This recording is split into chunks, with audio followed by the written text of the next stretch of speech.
4, 3, 2, 1. Broadcasting live from the Newsmax studio in New York City. A fusion of politics, commentary, entertainment, and sports.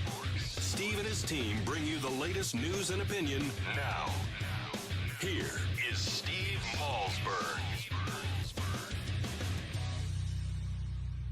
All right, ladies and gentlemen, there's a report. CNN is reporting that a patient at Mount Sinai Hospital in New York City is being tested for the Ebola virus. Apparently, high fever, certain symptoms. He's in isolation. He or she is in isolation right now and has just returned back recently from a trip to West Africa, which might beg the question, when are we going to start limiting flights or eliminating flights from West Africa? Joining us now is Dinesh D'Souza. Of course, you know him, you love him, conservative author and filmmaker. And Dinesh, welcome, sir.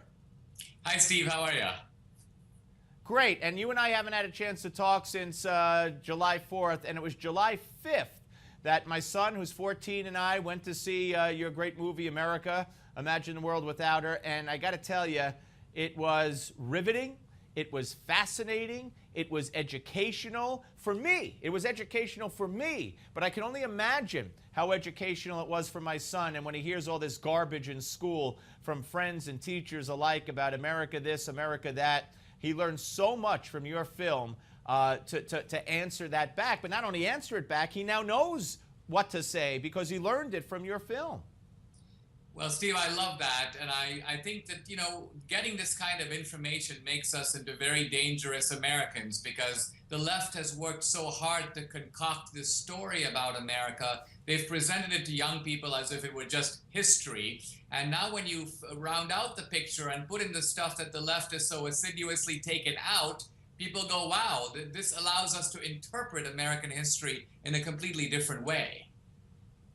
Yeah, absolutely. And I'm not, you know, I'm not just saying this because I know you and because you're a friend.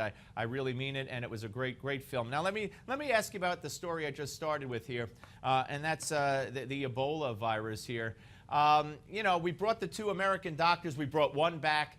The other one is coming on its way. That's one issue. There are a lot of people who don't believe that that should even have happened.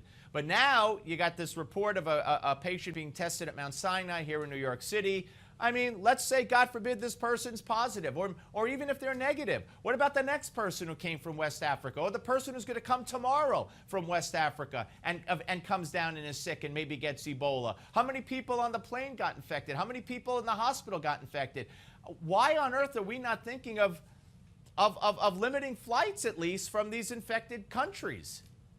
Well, I think, you know, there's sort of this ideology that's developed in recent years that somehow it's bad for a country to look out directly for its own survival and its own self-interest. You notice that when America acts abroad, it's almost as if the progressives now demand that our foreign policy have nothing to do with our own self-interest. They'll say things like, well, we're only in the Middle East because of oil.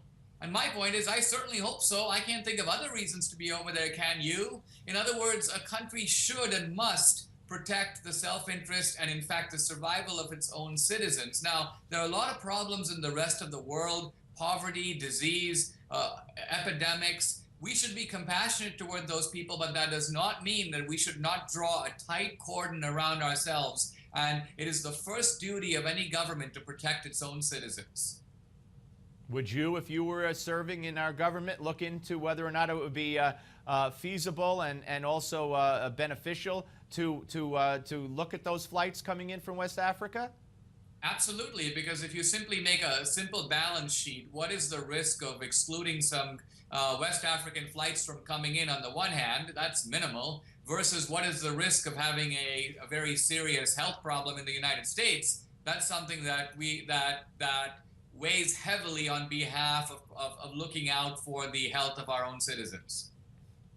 Now, one other news event that we just heard in the Newsmax Now update, Joe Biden speaking to, you know, there's a big convention of leaders from the African nations, and Joe Biden, I guess, was speaking to that group. And here it is, what they love to do best, this administration, is trash America.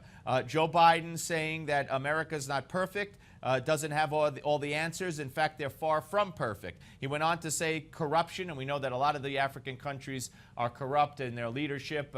And he said corruption is not unique to Africa. It's occurring around the world, including in the United States. Why this compulsion to trash America in front of the rest of the world? Well, maybe he's trying to tell us, Steve, something that we don't really know, which is that under the Obama administration, corruption in America is reaching third world levels. If he was actually confessing to that, he would be giving us valuable information. But, you know, very often when the left says we, they don't mean we. It's not as if they're assuming guilt for themselves. When they say we, they mean us. They mean you. So when they blame America, they're not blaming their America or taking actual responsibility for anything that they do. What they're really doing is trying to castigate America, undermine people's patriotism, increase third world and foreign hostility to America. And the real goal of all this is economic and political redistribution of wealth and power. Yeah, well, it would. Maybe he is giving us a scoop, but you never know. It's coming from Joe Biden. He might let the cat out of the bag prematurely. Let's talk about this immigration situation, Dinesh, and the executive order that the president has all but promised. I mean, he's all but given us a date for when he's going to sign this new executive order. He's going to have to act alone while the Congress is on vacation, and that could mean, according to many, 5-6 million people not going back, not being deported, in fact, being granted blanket amnesty. What will that mean for this country? Well, it's very destructive, and it actually shows us that that a president run amok is a very difficult rogue elephant to stop. I mean, unless the Supreme Court steps in and declares this unconstitutional, the Congress in a certain way is powerless to act, or at least is hopelessly divided between the House and the Senate. So Obama is able to get away with a lot of this, you know, lawless behavior on a whole bunch of different fronts. I think probably the most valuable thing we can do now is actually blow the whistle and just get out the information that this is a border crisis that seems to have been concocted in Washington, D.C., and is being certainly fully exploited by Washington, D.C., which is to say by the Obama people. They're using it as a wedge to put the Republicans up against the wall to basically say, listen, if you're not gonna agree to amnesty, we're basically gonna create immigration by default. We're just gonna let people in, we're gonna get them lawyers, we're gonna keep them here, and you can't stop us. And yeah, that's what he's talking about doing.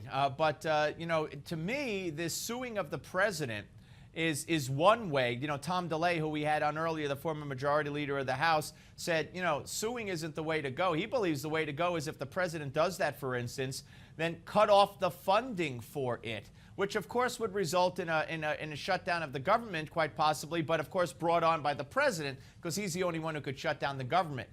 Would you advise Congress to, first of all, what do you think of the lawsuit, which is narrowly focused to the changing of the law regarding Obamacare, has nothing to do with immigration and all those violations or changes to the laws, has nothing to do with welfare reform, where Obama has changed that, only is focused on Affordable Care Act. So what do you think of that suit? And should they take Tom DeLay's advice and cut funding on these executive orders, especially the one that might be coming? I actually don't know prudentially which is the best way to go, but ultimately I do know that we live in a country where the president derives his power from the fact that he's been elected by the people. Cutting off his connection with the American public is key. Now, Obama has put on a sort of a feigned stance, and the feigned stance is like this. Hey, all these people showed up at the border. Gee, I had no idea how they got here. Now my hands are tied. I, the compassionate Obama, am helplessly responding to this crisis. Now, that is a big scam, and the American people need to know that. Now, I think what's more needed than any of this is really good reporting from the border. Many of the news organizations that should be holding Obama accountable, they're not going to do the reporting. So we need to blow the whistle so that Obama's public stance, namely that of a helpless but compassionate president, who's trying to respond to a situation not of his own making, is revealed for the charade that it is. What do you think of the administration's public stance regarding Israel? Israel has a right to defend itself, but there's always the but. It's never a blanket statement, all-encompassing statement. And we heard harsher words from the State Department today, harsh words from Valerie Jarrett over the weekend. And on Friday, quite frankly, the president saying that it's personally hard for him to reconcile. That's a quote. Hard for him to reconcile between Israel's right to defend herself and the deaths we're seeing in the Gaza Strip, which I found to be just fascinating. Well, I think what's going on, if we take a careful look at what is happening here, the European anti-Israel lobby, as well as the other countries, are trying to make Israel into the new pre-apartheid apartheid South Africa. You see that phrase apartheid coming up again and again, and why? Because apartheid is an effort to morally delegitimize Israel. Ultimately, see what happened to apartheid South Africa. It simply collapsed. And it collapsed because states need moral legitimacy in order to hold themselves together. Even the Soviet Union collapsed when its legitimacy essentially went down to zero. So in some sense, what's going on here is a very sly and effective campaign to isolate Israel, to make it into a pariah state, and to act as though the very idea of having a Jewish state means that it is a separatist, it is a racist, it is an apartheid state with no moral right to exist. Yeah, good analysis. Dinesh, always great to talk to you, sir. Thank you very much. It's my pleasure, Steve. Dinesh D'Souza, ladies and gentlemen, here on the Steve Malzberg Show. And I meant what I said at the beginning. Absolutely meant every word of it. I told you that when I came back after the July 4th weekend, then I went to see America Imagine the World Without Her, and how much I learned and how much my son learned. And it was just an amazing experience. If you haven't seen it, go see it. Go to the website and get, buy it if it's available on DVD. I don't even know if it is. It probably will be very soon. It's a must, especially if you have children, because they're going to be fed. What Dinesh does is he puts up all the charges against America, and all those charges are being taught as fact to your kids in school. So you need to combat it. You need to educate your kids and yourself, by the way. All right, folks, up next, the Executive Director of the American Center for Law and Justice, Jordan Sekulow. We'll talk about the IRS on the Steve Malzberg Show.